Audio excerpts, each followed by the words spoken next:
Hey, Steve Zicker, welcome back to Poke Sue channel and the Guitar Lore System. Hey, this is like an old, 40s or early 50s K. I think it's a K42.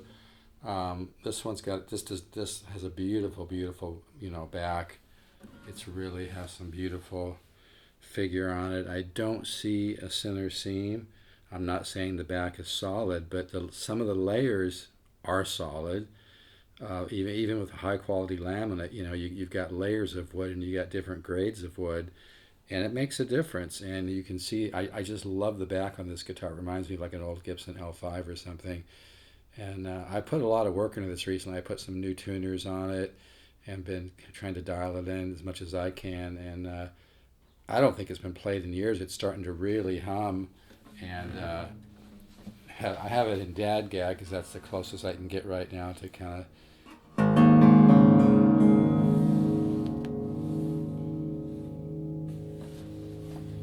But man, you play something on here.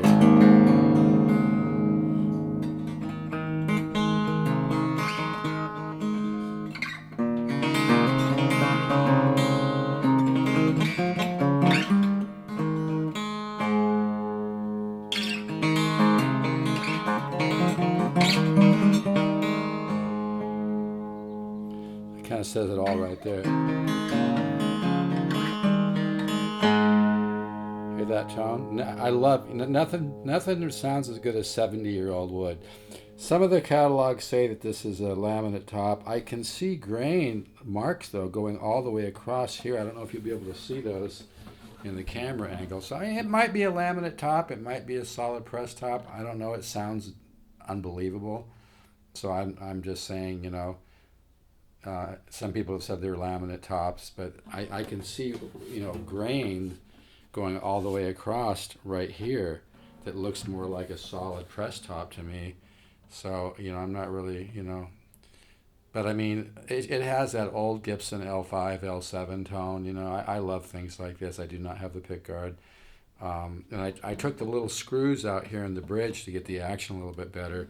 I love the neck on it. It's really a nice neck. It's got some meat to it and everything. And it's really a neat guitar.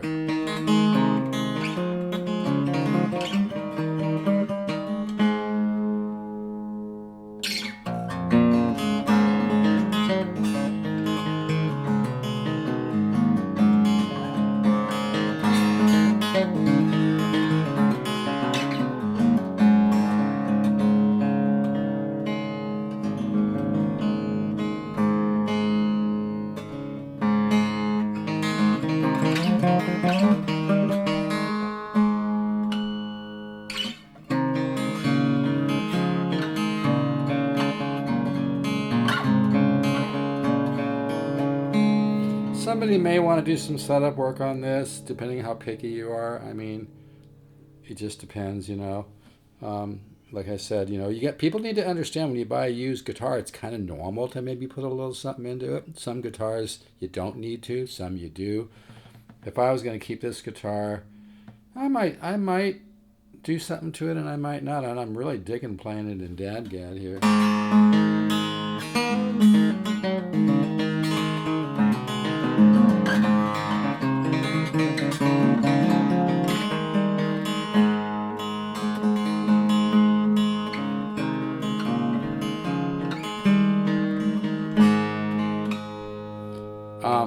Here on the 12th fret, I think it's a little bit flat, so this bridge needs to be moved a little bit. You might need to dial it in just a little bit, but this guitar is starting to wake up. It's starting to really sound.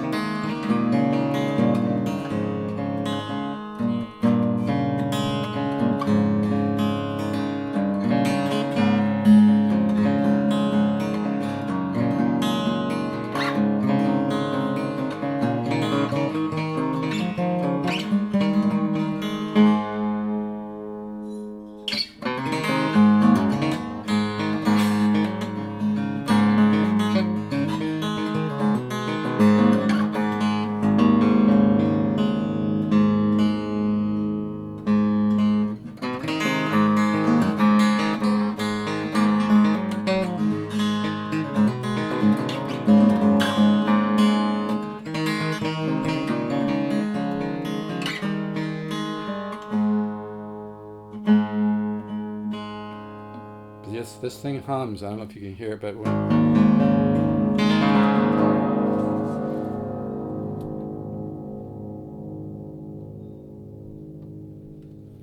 yeah, I love stuff like this. It's just got some funk here. I mean, you know, it's got lots of scratches and dings and whatnot, but I love the back on it. I haven't measured it, but it looks real close to 17 inches wide. And like I said, I put some new tuners on it. I didn't put the bushings on because the tuners were expensive enough, and I don't really know what the big deal about the bushings is anyway. But anyway, put some new tuners on it because the other ones were shot. Like I said, you know, it's a 70-year-old guitar, and there's nothing that has this great focus of like a big old Archtop like this. And I just love the back, and like I said, even though the back's probably laminate, you know, it's still a one piece. I think people get confused when I say that. I'm not saying one piece is one piece solid, but I don't see a center theme. So the wood they use for the back, even though it might be, you know, it's connected to other pieces of wood on the back as a high quality laminate. By the way, 70% of high quality instruments in Europe are made from laminated wood. There's a lot of positives to laminate. It tends to have a lot of transparency and kind of open, you know, resonance. It's anyway. I don't want to go into all that whole rap right now, but what I'm saying, so that there's no center seam. Say that quick 5 times. Center seam. But yeah, man, I love the back on this. This is art, you know. Just I love stuff like this. I'm an Archtop freak. I love it, man.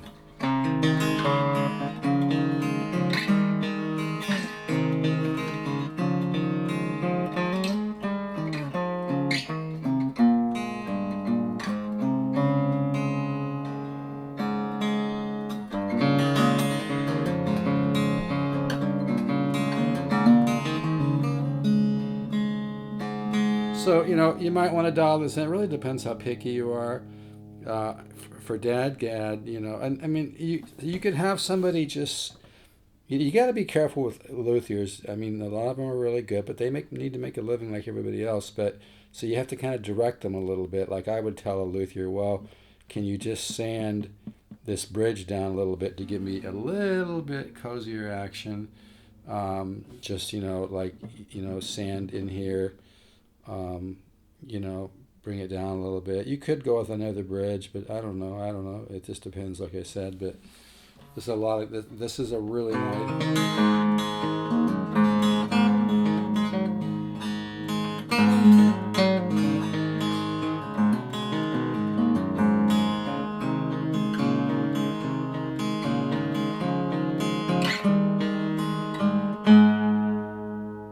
That kind of says it all right there.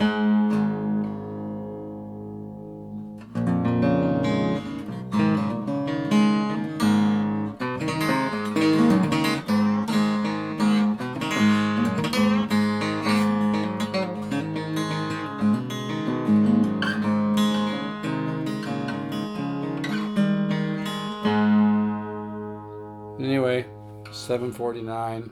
I hopefully I think I can find a bag to throw it in. It'll probably be a newer bag. But yeah, this is really a nice guitar.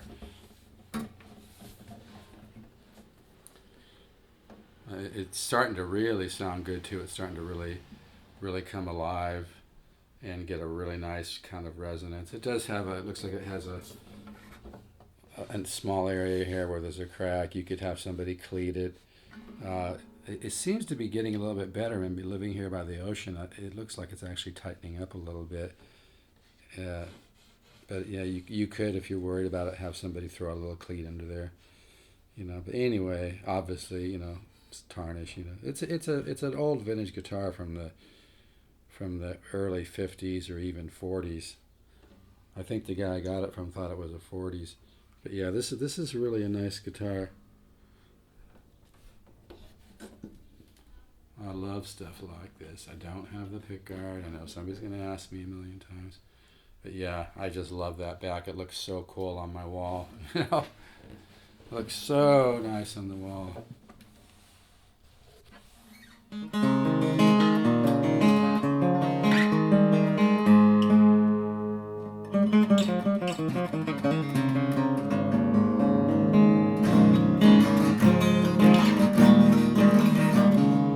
have it tuned low.